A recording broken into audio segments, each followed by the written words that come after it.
Maestro, deme un Entonces, segundo, espere, maestro, antes que usted lea de Deuteronomio, están diciendo por por el chat que está teniendo un poquito de problema. Creo que el dispositivo, usted tiene un dispositivo Bluetooth conectado. sí, Creo que eso es el que está haciendo la interferencia porque se déjame ver. está como repitiendo o se está cayendo.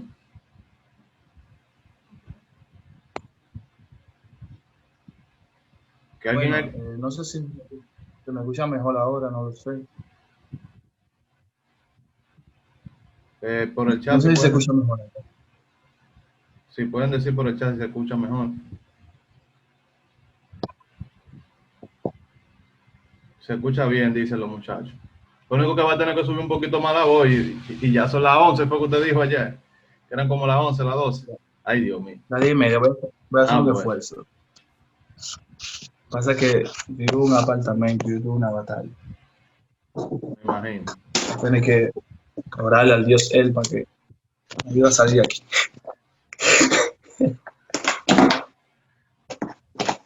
Bien, Deuteronomio 32 empieza con Israel en sus lapsus de fe y termina con el acerto de la destrucción de sus enemigos. Entonces, el Deuteronomio 32 presenta la primera etapa de los israelitas en su adaptación del concepto del Yahvé al mando de la Asamblea de Dioses. Ponga atención de la mitología cananea. La concepción de Yahvé como simplemente el principal entre todos los dioses a lo largo de la historia de Israel, primero nombró a Yahvé como el Altísimo entre la asamblea de los dioses o hijos de él, y vamos a analizar aquí cómo esa concepción que le pertenecía primeramente al dios él, cómo pudieron plasmar eso en la Biblia. Deuteronomio 32, aquí hay algo que le va a volar la tapa de los sesos a mucha gente. Señores, se creía que el dios él, una vez que creó a sus hijos, pues él le asignó países para que sus hijos lo gobernaran. ¿Se me está escuchando bien? Puede hacerme así. Ok, el dios él tuvo 70 muchachos, terrible, no tenía Netflix, parece, no jugaba pelota, no tenía nada que hacer. Y a cada hijo él le asignó una nación. Eso es lo que se creía en la mitología cananea.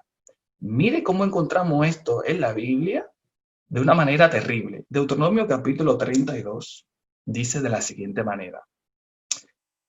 Voy a leer a la altura del verso 8 y dice, cuando Elión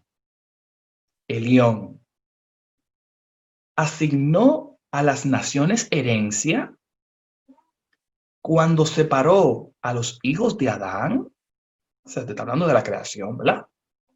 Fijó las fronteras de los pueblos según el número de los hijos de la Septuaginta. La Septuaginta tradujo Israel. La Septuaginta cambió el sentido porque lo que decía era según el número de los hijos del Dios él, que en hebreo que se diría los Bene él. O sea, repito, cuando Elión asignó las naciones herencia, cuando separó a los hijos de Adán, fijó las fronteras a los pueblos según el número de los hijos de él, los Bene-El. Ponga atención, vamos a hacer una pausa aquí. La Septuaginta quitó Bene-El y puso Israel. Cambiaron el sentido de la oración, pero un manuscrito de los rollos del Qumran descubierto en 1947 en la cueva número 4, que son los manuscritos más antiguos que tenemos de la Biblia hebrea, que datan desde el siglo II antes de nuestra era y el siglo I después de nuestra era.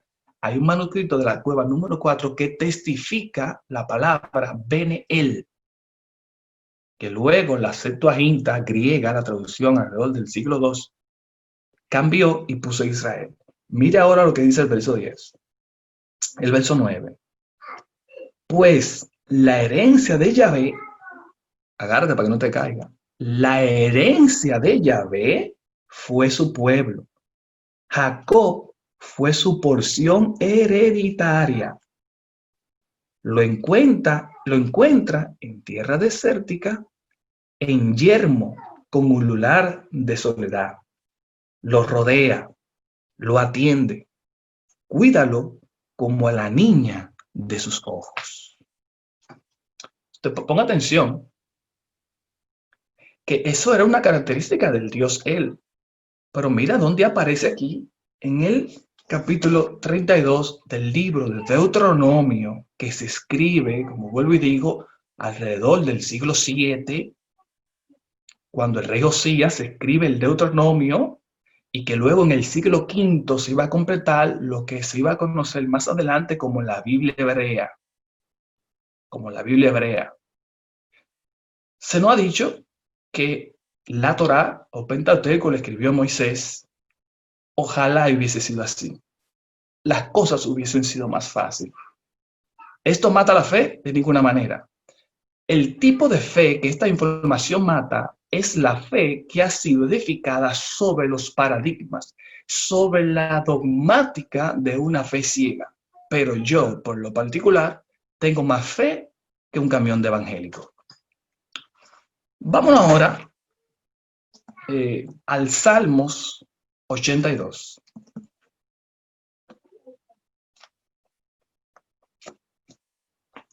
En el Salmo 82 encontramos una queja de estos dioses que él había asignado a las naciones que no estaban haciendo su trabajo.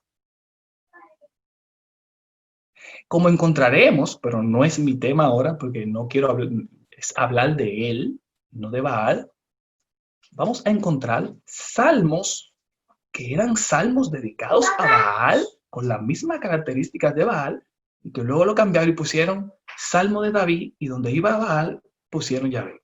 Pero es otro tema. Estamos con él, con el comandante.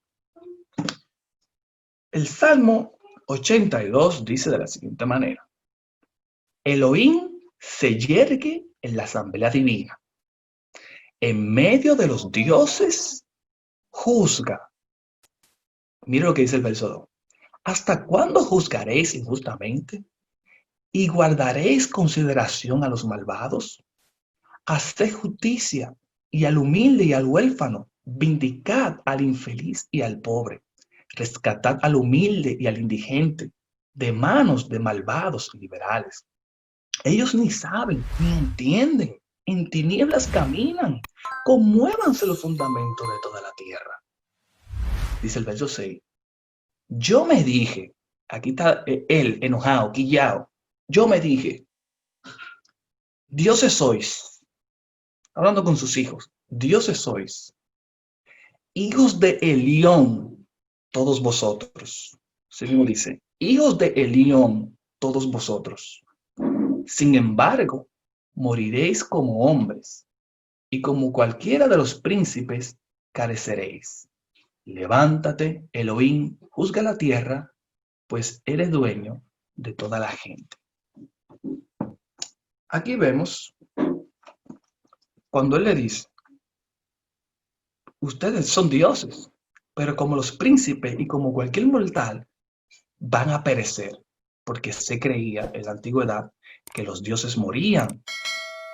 Tenemos el caso de Osiris en Egipto, cuando fue muerto por el dios Set, su hermano, pero que también fue resucitado por su esposa Isis, convirtiéndose así en el dios de los muertos. O sea, había un paraíso de Osiris para todo aquel que se portara bien.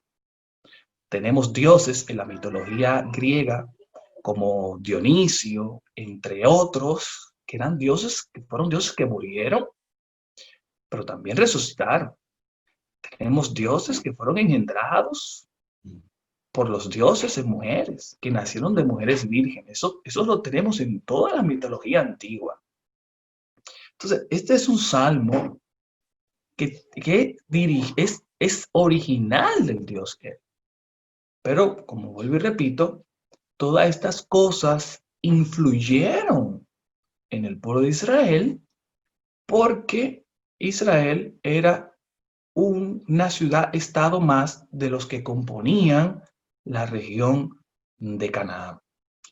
Si alguien está en la nube, más adelante le voy a explicar entonces por qué entonces Yahvé, por qué el juidero y todo eso. Bien, opcional, podemos leer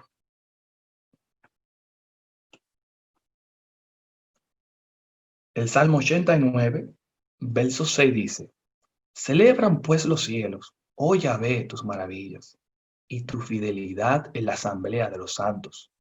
Pues, ¿quién en las nubes puede ser con Yahvé comparado? ¿Quién semejará a Yahvé entre los hijos de los dioses? Él es terrible en el gran concilio de los santos, augusto y venerado sobre cuantos le circundan. Yahvé, Dios Sebaot, ¿quién como tú, poderoso eres y eres fiel? Hay un himno que cantan mucho los evangélicos, que es un himno monolátrico. ¿Qué es la monolatría? Hay varios dioses, pero yo solo me elijo uno, como la gente, los santos. Hay muchos santos y tú coges el que te dé la gana para venerarlo y prenderle vela. Entonces, eso es lo que se llama la monolatría. Monolatría. El cántico dice: ¿quién como tú, Jehová entre los dioses? ¿Quién como tú, magnífico esa? O sea, tú me estás entendiendo. O sea, la gente canta un salmo y está diciendo: ¿quién como tú, Jehová, entre los dioses? Es un es un cántico monolátrico. O sea, tú estás reconociendo que hay muchos dioses, pero te quedaste con Yahvé. Seguimos avanzando, señores. Dioses padres, casados o solteros.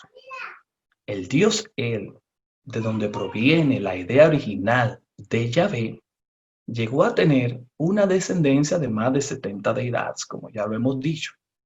La unión entre los dioses y las mortales se encuentran en casi todas las religiones del mundo, excepto no aparece así en el Islam. En el Islam es inapropiado decir que Dios, como se revela en el Islam, es soltero o casado. Para los creyentes de esa religión, Dios está simplemente más allá de cualquier comparación creada que podamos hacer. Por eso, afirmar que Dios es Padre no solo es erróneo, sino que es una blasfemia.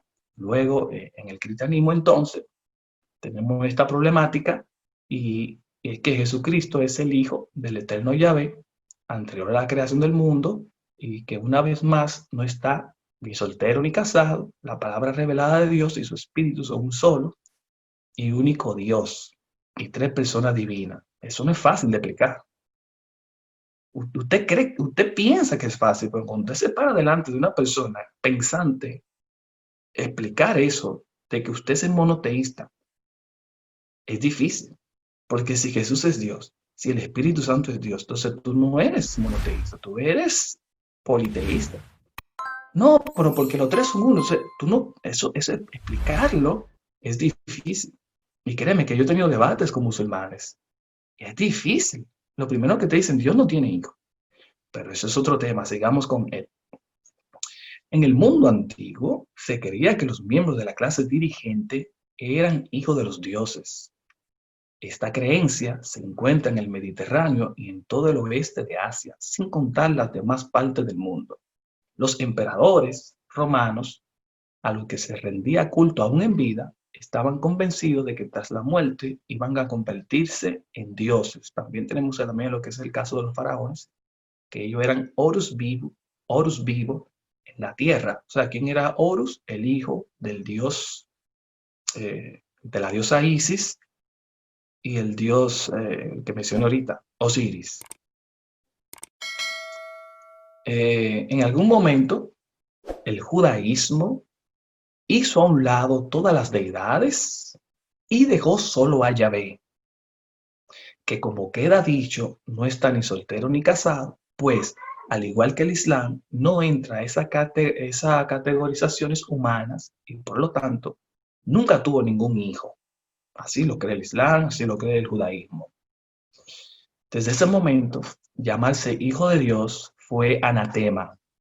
Inclusive en el siglo II, el rabino Shimon ben Yohai maldijo a todo aquel que al leer la Torá o cualquier libro considera el término Bene Elohim, hijo de Dios o hijo de los dioses, en el sentido ugarítico. O sea que si tú entiendes el Bene Elohim como en el sentido ugarítico, él dijo, bueno, pues esto es un anatema. Entonces, desde ese momento, Elohim no significó dioses en plural, sino un único Dios. Bien, esta es la parte tal vez que algunos están esperando para, como dije aquí, cómo fue que entonces Israel eliminó todos los dioses y se quedó con Yahvé. Señores, el libro empieza en el año 700, alrededor del año 722, cuando los asirios invaden la parte norte de lo que conocemos como el reino de Israel, que está compuesto por las 10 tribus. Sucede que cuando los asirios invaden el norte, muchas de esas personas salieron huyendo ¿a dónde? A Judá, al reino del sur, y llevaron sus costumbres. Así como la parte norte fue influenciada por los ugaritas cuando fueron invadidos por lo que se llamaron los pueblos del mar, la isla de Creta, Grecia, entre otros, invadieron el ugarita. Entonces los ugaritas, alrededor del 1000 y algo, no recuerdo la fecha, salen huyendo al reino del norte, influencian con sus dioses y cultura. Luego la historia se repite.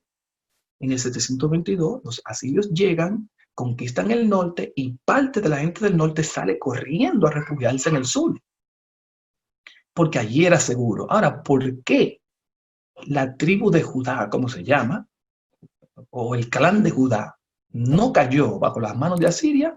Sencillamente porque en Judá no había vida, señor. Judá, hasta el día de hoy, es una ciudad desértica y no hay vida. La tierra fértil, la tierra que sí fluye leche y miel, quedaba en el norte. Pero en Judá no había vida. Entonces a los asirios no les interesaba conquistar un desierto. No les interesaba. Entonces, ¿qué sucede? Allí entra la influencia del norte. Allí Yahvé llegó a ser representado también como un toro, y no solamente como un toro, sino un toro con una espada. Yahvé, varón de guerra. Se llegó a considerar a Yahvé como el dios de la guerra. O sea, que los dioses que eran cercanos en verdad era Baal y Ashera, por cuanto eran dioses que tenían que ver con la agricultura, con el día a día. Pero Yahvé, tráelo, vamos a pelear, vamos a matar gente, entonces traían a Yahvé. Traían a Yahvé. Ahora, ¿por qué el reino del sur adoraba a un dios llamado Yahvé, a diferencia del reino del norte, que adoraban al dios El, tenían al dios Baal y tenían a la diosa Ashera? Señores, porque es que, mire, ese asunto de un reino unificado, señores, eso nunca fue así. Eso nunca fue así. Lo que pasa es que la historia siempre la escriben los vencedores. Cuando Judá, alrededor del año 584, cae a manos de los babilonios y son deportados a Babilonia, allí va a acontecer algo que va a marcar la historia en un antes y un después. Porque toda la historia, tanto de Judá como Israel, antes del exilio, esa gente, tanto el norte como el sur, nunca fueron monoteístas. Nunca fueron monoteístas. Sáquese eso de la mente. Y puede corroborarlo con las reformas de Josías en el libro de los Reyes. Búsquela, léela. Leas el profeta Jeremías, leas el profeta Isaías. Israel, ¿verdad? Para decirlo así, ya marcarlo ya en el contexto, ya como todo el mundo lo conoce, nunca fue monoteísta hasta la deportación del siglo V de Babilonia. Estando en Babilonia, allí empezaron a pensar, ¿qué nos ha pasado? Y fue que a Yahvé lo mataron porque se creía que los dioses morían. Yahvé lo dejó solo. Destruyeron el templo. Destruyeron la ciudad. ¿Y qué nos ha pasado? ¿Dónde está el fallo? Ahí ellos hacen lo que es una reforma. O no le podemos llamar reforma, porque si llamamos reforma fue algo que se deformó, sino que ellos ahí empiezan a formular su fe, a decir, vamos a hacer la cosa así, así y así. Y ahí se quedaron entonces con un solo Dios, que es Yahvé. ¿De dónde sale Yahvé? Bueno, entonces no es el tema, pero tendríamos que hablar de los Ixos de Yahu, que estaban en la región de Edom. Por lo tanto, Yahu, que luego se convirtió en Yahvé, es un dios edomita. Y está corroborado por la misma Biblia. Váyase al Canto de Débora, que es uno de los textos más antiguos de la Biblia. El Cántico de Débora es uno de los textos más antiguos de la Biblia hebrea.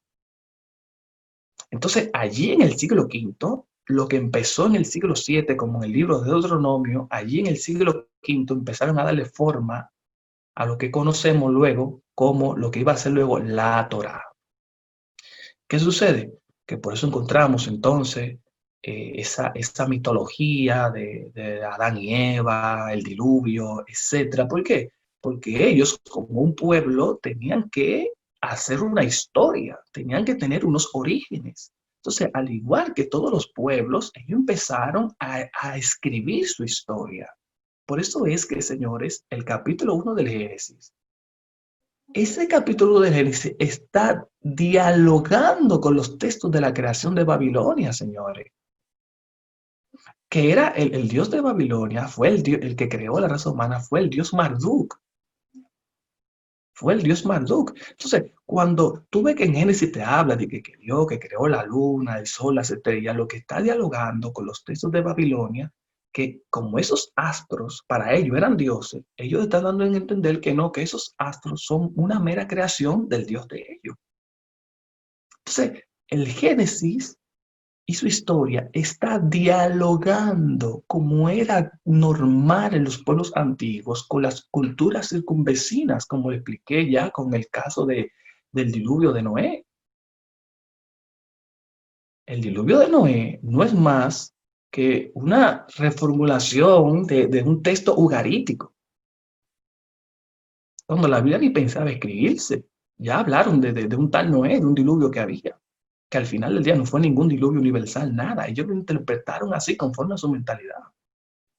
Allí lo que hubo fue una inundación, porque era gente que vivía en la orilla de los lagos, de los ríos, porque dependían de la agricultura. Entonces, por esa razón es que luego Yahvé se hace el protagonista de la nación de Judá, Jerusalén. Ellos sacaron todos los dioses para afuera, vamos a quedarnos con un solo, este es Yahvé, que viene, es un dios edomita. Inclusive, ¿dónde se revela Moisés? En el monte Sinaí. ¿Dónde queda el monte Sinaí? En Edom, Elán, léalo el cántico de Débora. Y hay otros textos que lo corroboran.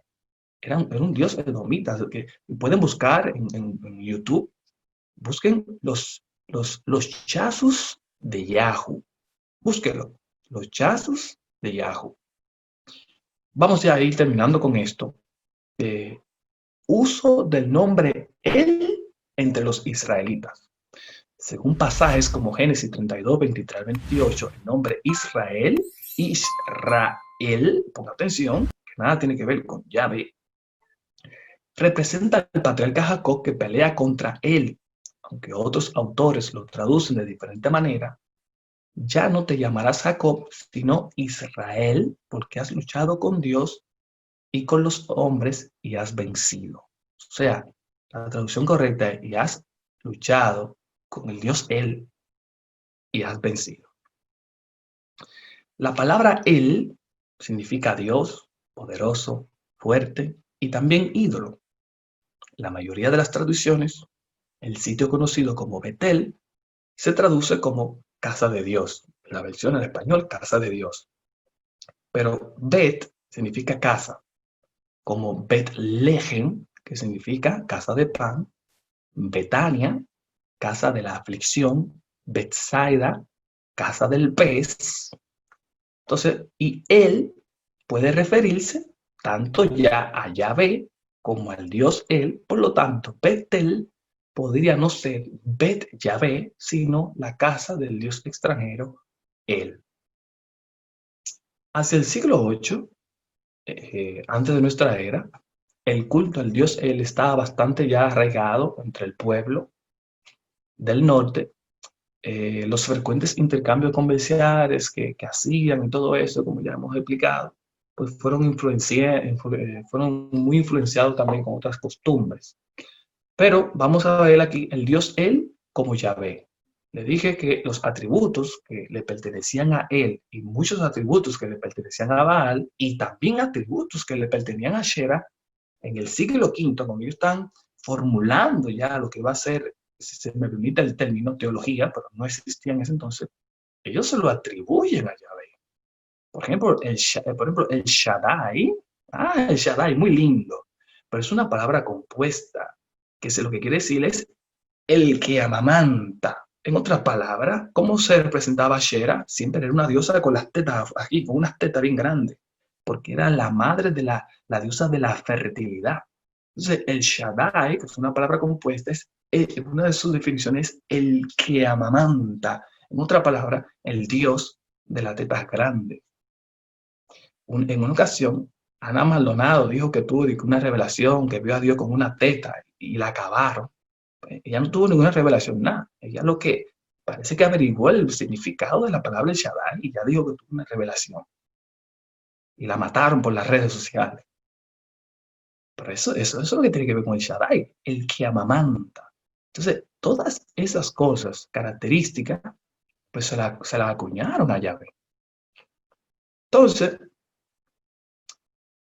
en ciertas ocasiones, los israelitas utilizaban el término él para referirse a Yahvé, dado que ese era el término con que se denominaba a Dios. Y a veces usaban la variante Elohim. La palabra él significa Dios, poderoso, fuerte, pero también ídolo. Por lo tanto, es una palabra genérica, deidad, que puede ser usada para cualquier dios, incluyendo Baal, Moloch o Yahvé. A su vez, Elohim es una palabra de uso normal que puede significar dioses. Algunos judíos y cristianos consideran que este término debe haber sido majestático, es decir, símbolo de majestad de la divinidad. De manera que cuando Elohim se aplica a Yahvé, significaría el fuerte o el ser todopoderoso. Entonces, ya sí, aquí ya termino. El nombre él en nombres de lugares y personas. Todos los nombres como Ismael, Miguel, Israel y demás eran una forma teofórica, es decir, los sufijos de los elementos il y lu. ¿Por qué? Porque en el norte, como este dios era venerado por ello, en Canaán, pues todos los nombres terminaban en él. Luego en el sur, pues los nombres terminaban en Yahu, porque servían al dios Yahvé. Matillahu, Mateo, Yesayahu, Isaías, Ilciyahu, Ilcías, entre otros. Terminaban en Yahu, porque recuerde que primero era Yahu, luego vino Yahvé, pero Yahvé tampoco es un nombre. Yahvé es incierto, porque cuando usted lee en su Biblia, yo soy el que soy, en hebreo no dice yo soy el que soy. En hebreo dice es yo seré el que seré. Por lo tanto, es una palabra incierta, no es un nombre en sí. No es un nombre, es un nombre que es incierto. Yo seré el que seré, está en plural, perdón, está en futuro, en continuo. ¿Cómo que se dice? En continuo, en futuro. No dice yo soy el que soy, sino yo seré el que seré.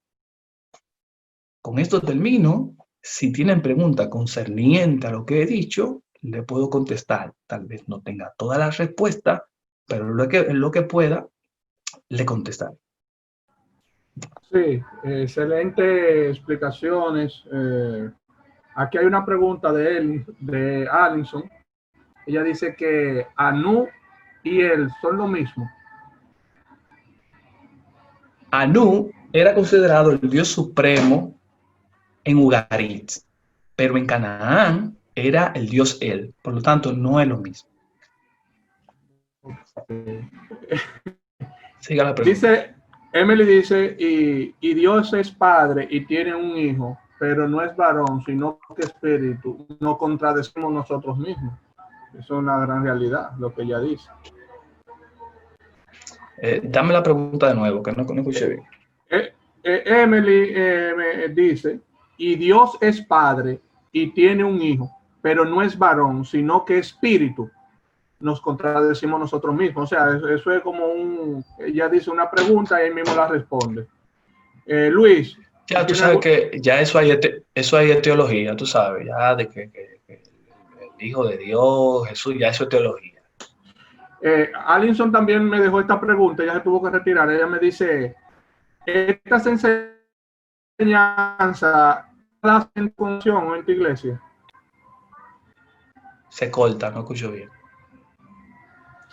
Alinson me dejó esta pregunta, se tuvo que retirar y ella dice que si estas enseñanzas tú la das en tu iglesia. No, porque yo dije al principio que aquí no estamos exponiendo desde la fe, sino desde la academia, la arqueología, la antropología, la sociología, la historia, la evidencia. Ya la iglesia eso tiene que ver con gloria a Dios, aleluya, y con asuntos de la fe. Entonces, nosotros somos personas que hemos cambiado el creer por el saber, que no mata la fe, sino que tengo la fe no fundada en fábula, no tengo una fe fundada en dogma, sino que tengo una fe clara de cómo sucedieron las cosas. O sea, el pueblo de Israel no bajó del cielo. El pueblo de Israel no bajó del cielo. Y yo porque no me quiero salir del tema, pero pudiéramos hablar muchísimas cosas. Pudiéramos hablar muchísimas cosas más profundas de lo que hemos hablado. Todo lo que hemos hablado es un disparate de kindergarten. Entonces, mami mismo, pero pudiéramos hablar muchísimas cosas que son evidencia. Y a mí eso no me manda la fe. Como vuelvo y repito, yo tengo más fe que un camión de evangélico. Pero mi fe no está fundamentada en dogma. Yo cambié el creer por el saber.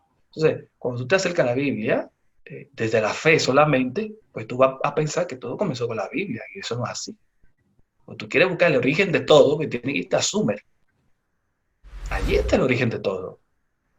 No en la Biblia. Ok. Luis, sí, ¿estás ahí? Alguien escribió, si me escuchan, alguien escribió que quiere saber el significado singular de Elohim para entender los términos de él. Por eso yo lo expliqué. O sea, el Elohim se usaba en plural majestático, quiere decir que cuando se referían, por ejemplo, a él, mencionaban el nombre, pero teniendo en su conciencia que estaban hablando del Dios él, pues entonces ahí cambiaba de plural a singular.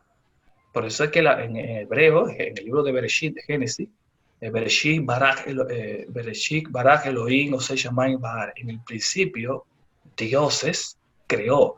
Fíjate, un singular, pero si era en un plural.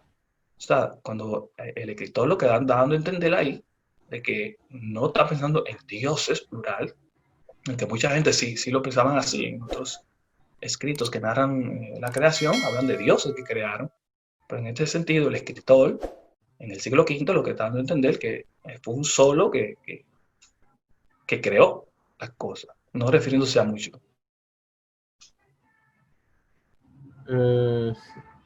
Ahí Diony hizo una pregunta, pero no la entendí a lo último. Él dice, ya que has hablado de sucesos alterados y mitológicos en la Biblia, ¿qué es certero en la Biblia y confiable? Ahí no entendí. Diony, hazme la pregunta de nuevo para hacérsela. Yo entendí, Javier le entendió también. ¿Qué es certero y confiable en la Biblia? Bueno, eso es sencillo. Juzga los textos por su contenido. O sea, tú tienes que saber en qué orden se escribieron los libros. Tú tienes que entender que los profetas escribieron primero que el Pentateuco. Los profetas fueron personas que se levantaron y tenemos una mala percepción de lo que es un profeta, porque los evangélicos piensan que un profeta es un adivino y no es así. O sea, un profeta no necesariamente es alguien que anuncia el futuro, un adivino favorito, las vigilias y los retiros, sino alguien que denunciaba el mal.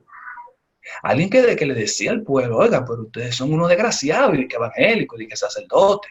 Ustedes están caminando mal, ustedes están violando la ley. Eso es lo que hace un sacerdote, eso es lo que hace un profeta.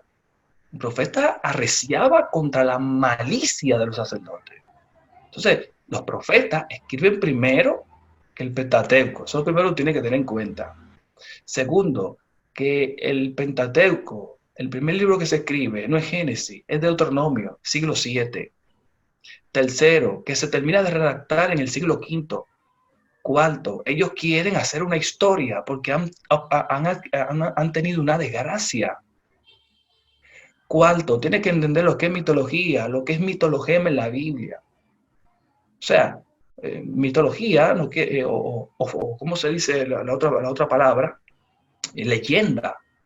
O sea, una leyenda no quiere decir que algo fue mentira, sino una leyenda lo que agarra un personaje y lo magnifica. Por ejemplo, Javier, que lo dice mucho esto, si yo te hablo a ti de Hércules, tú dices, oh sí, qué bonita historia. Ah, pero no lo crees. Pero si te digo que Sansón fue de verdad, ahí sí te lo crees, porque está en la Biblia. O sea, tienes que entender todos esos términos, señores. Israel no bajó del cielo. Israel no descendió de otro planeta, fue un pueblo normal como otro que formó su historia a través de la historia de otros pueblos anteriores a ellos. Por eso lo digo que una cosa es acercarse a la Biblia desde la fe y otra cosa es acercarse a la Biblia desde el saber. ¿Usted quiere saber qué es certero? Juzgue la cosa por su contenido. Usted no puede pensar que Dios iba a mandar a eliminar todo un pueblo y a matar mujeres y niños. ¿Y qué Dios del diablo es ese? No es Dios, sino que para conquistar ciertos pueblos y para que el pueblo no se rebelara, se lo adjudicaban, así dijo Jehová, así dijo Yahvé, para validar su conquista, porque recuerden que los pueblos de la antigüedad vivían de la conquista, de conquistar el pueblo, eran avariciosos, no podían haber alguien que tuviera un chin de tierra buena, que querían robársela. Entonces, ¿qué ellos decían? Los dioses, así dice Yahvé, vamos y matemos mujeres y niños, y mujeres, saquen el hijo del vientre, y que, mire, que Dios ni Dios es ese. Este sería el diablo, pero no Dios. Entonces, tú tienes que juzgar la Biblia por su contenido. Usted tiene que tener una mente crítica. Usted no es un estúpido que va a acercarse a la Biblia. No, Dios te dio la razón para que la use. La fe no invalida la razón. La fe que invalida la razón no es fe, es manipulación. Es manipulación. Número capítulo 5. ¿Qué dice Número capítulo 5? Ahí le daban abortivos a las mujeres para que abortaran. Pero el decálogo dice no matará. ¿Qué hacían? El hombre se iba por ahí 3 meses a darle hierba a la vaca, a la oveja. Cuando venía de allá para acá, la mujer estaba preñada y se le metía un espíritu de celo. Ay, estoy celoso, tal vez uno es mío. ¿Qué hacía? Iban donde el sacerdote. El sacerdote agarraba de la ceniza que había en el piso, de vaca quemada, de hueso y de gracia. La ligaba en una agua y se la daban a la mujer. Si era inocente, no pasaba nada. Si había pecado, se le desgarraba el niño con todo. Mire, sinvergüenza. Ay, espíritu de celo, sinvergüenza. ¿Por qué no pusieron que el espíritu de celo sea que cuando la mujer tuviera celosa, el marido se lo moche? Ahí no, ¿verdad? El proxenetismo que encontramos en el libro de Levítico. Hombres que prostituían a sus hijas. Entonces, hermano, use la razón. En la Biblia hay palabra de Dios, pero no todo lo que está en la Biblia es palabra de Dios. Y léate Jeremías 8:8. ¿Qué dice Jeremías 8:8? ¿Qué es lo que Dios dice, hablando en boca del profeta? ¿Qué es lo que ustedes vienen de que ustedes me aman y que la ley mía está con ustedes? Donde la pluma del escriba es mentirosa. Subraye eso. Jeremías 8:8. Subráyelo. La pluma del escriba es mentirosa. Muchísimas cosas la cambiaron y se la adjudicaron a Dios, cuando en verdad no fue Dios. No fue Dios. No me hagan quilla. Hay otra pregunta más. Esto está muy interesante, he aprendido mucho. Dice Dionis, ¿Cuál es el nombre que más se asemeja al verdadero Dios? Vuelvo y repito, Yahvé, y mucho menos Jehová, por Dios. Eso lo sacaron fue para poder nombrarlo. Y que Jehová, pues, imagínense. Su primer nombre con el que se conoció en la tierra de Edom fue Yahu. Yahu.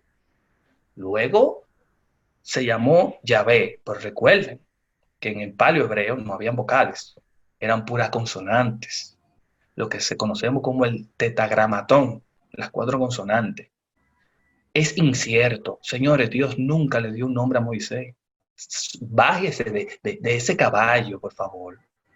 Cúmprese una Biblia que sirva, porque ahí no dice yo soy el que soy, sino yo seré el que seré. No le dio un nombre.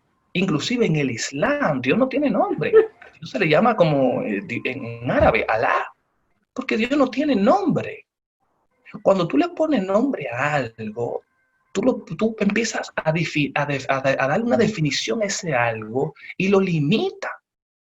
Pero el profeta Isaías te dice que como son más altos los cielos que la tierra, y te dice que el cielo es su trono, la tierra el estrado de su pie, ¿qué nombre tú le vas a poner a un ser así? O sea, yo te digo a ti, bueno, tú te llamas Emily. Conforme ese nombre que tú tienes, yo empiezo a dar una definición de tu personalidad, pero va a llegar un momento que yo voy a tener que callarme porque no tú vas a tener más nada que decir. Porque es un ser limitado, tiene un nombre, pero Dios no tiene nombre. Jesús, nunca digo y que Yahvé, ni nada de eso. No aparece en el Nuevo Testamento esa palabra de que de Yahvé, ni nada de esos inventos. Entonces, el nombre de la divinidad, el nombre del Creador, es un nombre incierto. Es incierto, no tiene nombre.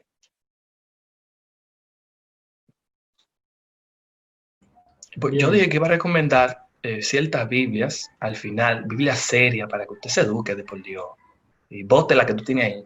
Mire, yo le recomiendo a usted para un estudio serio, le recomiendo a usted la Sagrada Biblia de Cantera Iglesia. Fíjese que diga así, Cantera Iglesia, Sagrada Biblia. Es una de las mejores versiones al español, donde en sus comentarios te va a decir la verdad. Te va a decir, este salmo era de Baal y se lo adjudicaron a David y le cambiaron el asunto. Ella te va a decir la verdad. Te va a decir la verdad. Otra Biblia que recomiendo es la Biblia Arqueológica NBI. Aunque al final ella trata de disfrazar la cosa, pero porque al final cada versión responde a una casa editora y hay mucho dinero de camino. Ellos protegen los intereses. Biblia Arqueológica NBI. La Biblia textual, no compre eso. Baje la aplicación. Baje la aplicación. ¿Es buena? Sí, pero no es excelente. Baje la aplicación, que es gratis, y léala ahí, consúltela ahí. Baje Biblia textual, cuarta edición. No compre eso, porque ahí hay un negocio terrible. Cuarta edición. Usted la compra hoy, con mañana sabe que la quinta. Deje eso.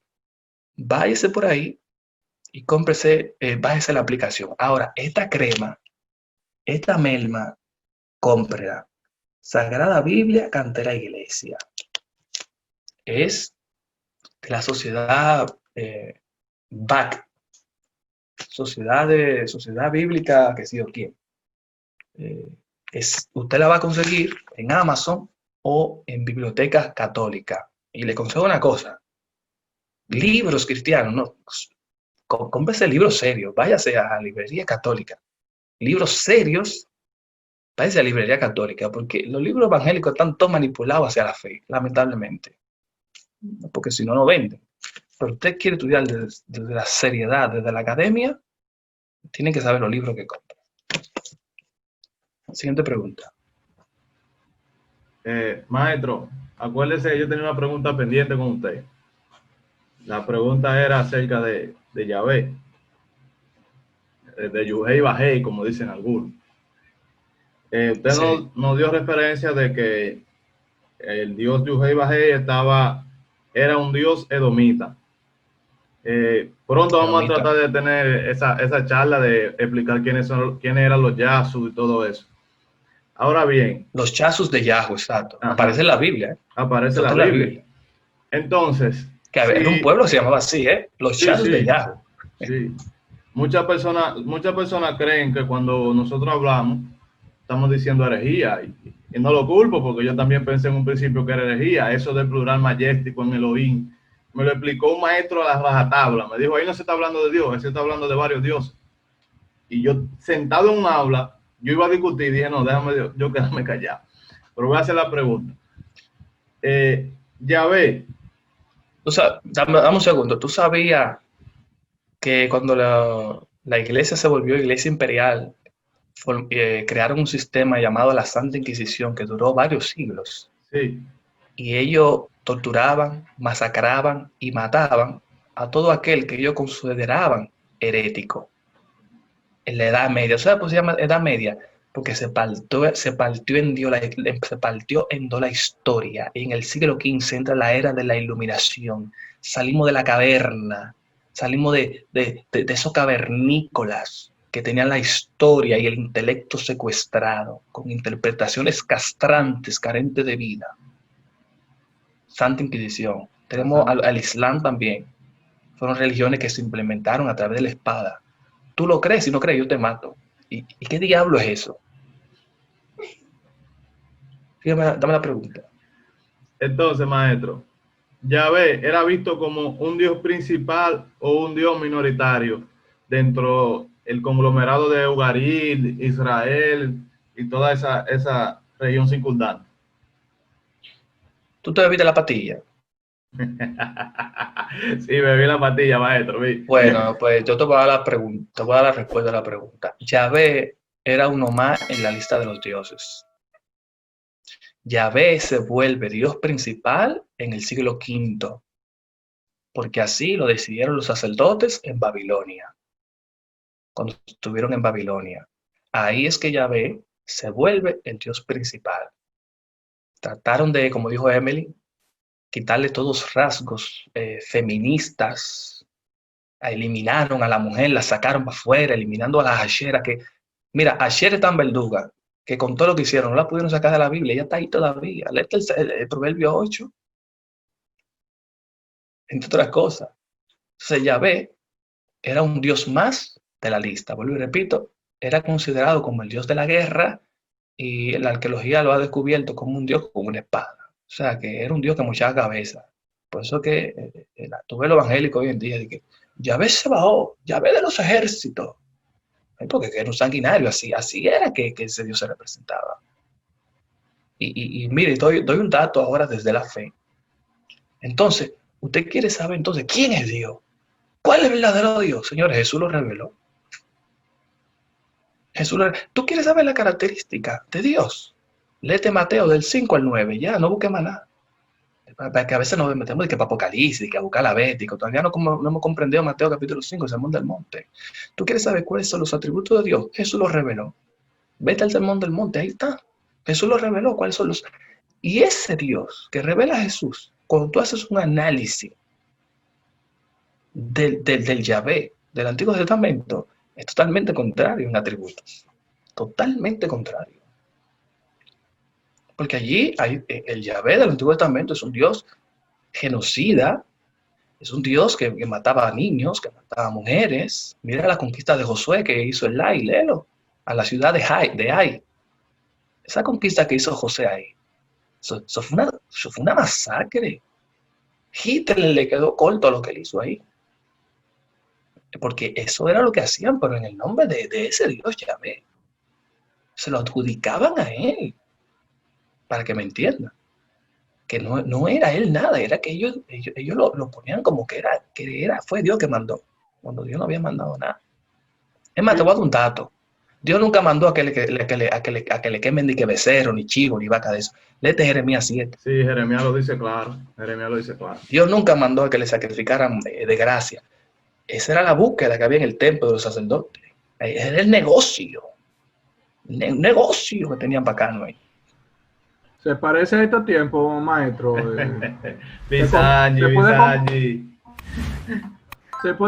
¿Se puede comparar esos tiempos con este siglo XXI, no, maestro? Eso es lo que usted dijo ahí. ¿Cómo así? No, porque usted sabe que los sacerdotes eran políticos dominicanos. Ay, Ah, ay, pero, ay. pero claro, pero tú sabes la reencarnación que tenemos de esa gente hoy en día. Mira, en enero te piden de que primicia. Ay, Señor, ya, en enero todo el mundo tengo olla. ay, ya, ay, En ya, enero todo el mundo ha gastado los cuartos en enero. ¿Y qué primicia tú me estás hablando a mí? ay, ya, ¿Me que van a decir que entiendes? estamos en contra de ellos, maestro. Bueno, dame no sé qué hablando. Vamos a dejarlo Ese no es el tranquilo. tema. Eso se lo dejamos a Vamos a seguir, Polanco, que Polanco es que le da duro a eso. vamos a seguir hablando del Dios él. Maestro, Hay una, ok, dale Luis, dale, que hay una maestro, pregunta aquí que hicieron. conocemos ya Yahvé como Dios de guerra, Dios de, de don. Ahora bien, en los episodios que tenemos de la guerra, por ejemplo, del Dios de Israel batallando contra los otros dioses, por ejemplo, en el caso de Eliyahu y los sacerdotes de ¿cómo que se llama aquella mujer que el nombre es oculto? Los sacerdotes de Baal. De Baal, ¿cierto?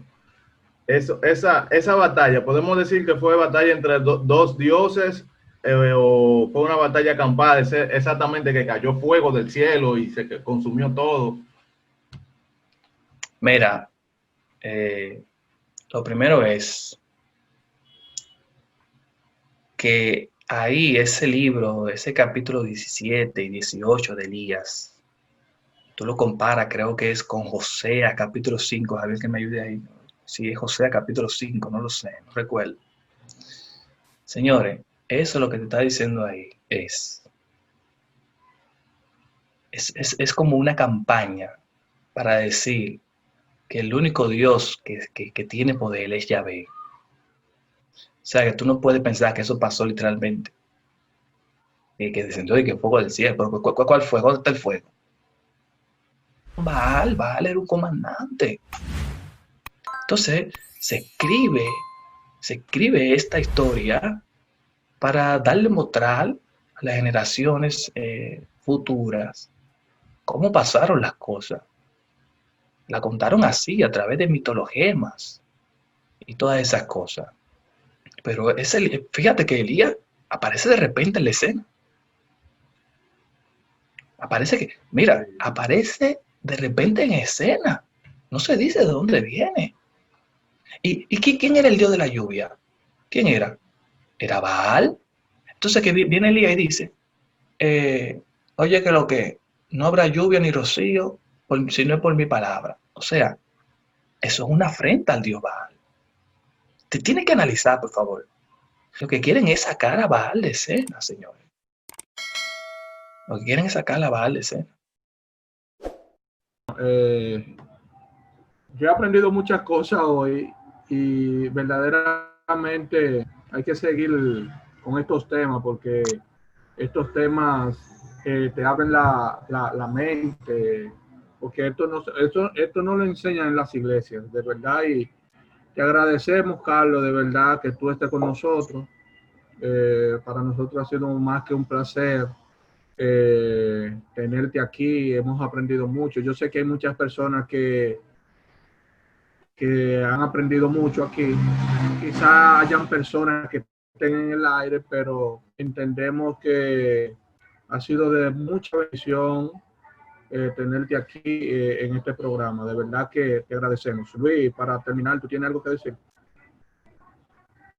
Dale las gracias, maestro Carlos Martí, por estar con nosotros.